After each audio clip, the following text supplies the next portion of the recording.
Metabolic acidosis. If your mnemonics rather hopeless, I know, relax, you better focus, cause what we rap, you better know this.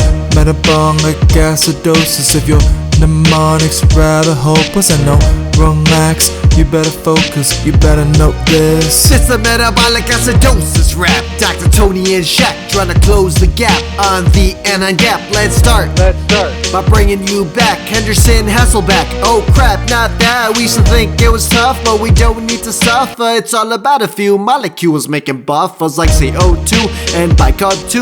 When you mix the two, you might get a few hydrogen ions, convert that to pH. Then you gotta ask yourself how you're gonna concentrate, how you're gonna regulate, how you're gonna compensate when things go wrong. Well, for one, it's the lungs. When you ventilate, every breath that you take maintains your steady state's pretty rapid when it happens when you try to keep the balance. But wait, Now what? we can't forget the two players that come in late.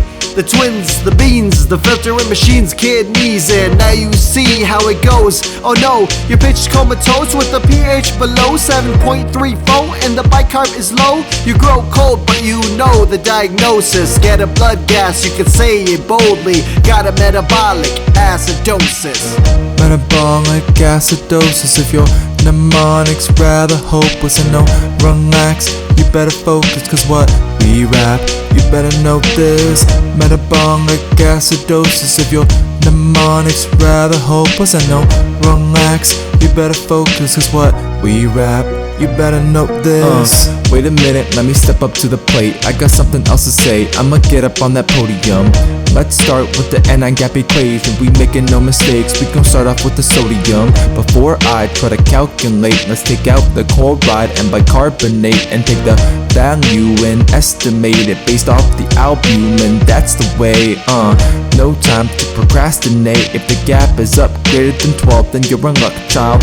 Let me say it at a faster rate, so buckle up and brace yourself for the mud piles. MS methanol, you better call it or you'll find their rise. Uremia, you see it when it's time to dialyze. DSDKA, don't be afraid, but ketones might be high. People-aldehyde is not supplied, it's just behind the times. IOs, iron tabs, and isoniazid, overload them. Those L-lactic acid, that's a major one you're supposed to know. E is ethylene glycol or ethanol, get exposed to both. Salicylate's a piece of cake, ASA overdose.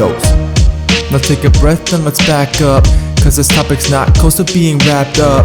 If the gap is less than 12 when you add up, then it really flips the script, cause they got nagma. That's some bad luck, no easy way to remember, but maybe you're clever, so let's try to make it together. Diarrhea's one cause, RTA is another, cause you're losing bicarb straight from down under. Hey my brother, don't forget you gotta cover other topics of discussion, like how it ain't cookie cutter when a few processes are blended together. Another acid base disturbance can still be discovered. Just calculate the number with the delta-delta equation. It'll help explain the patient's altermentation.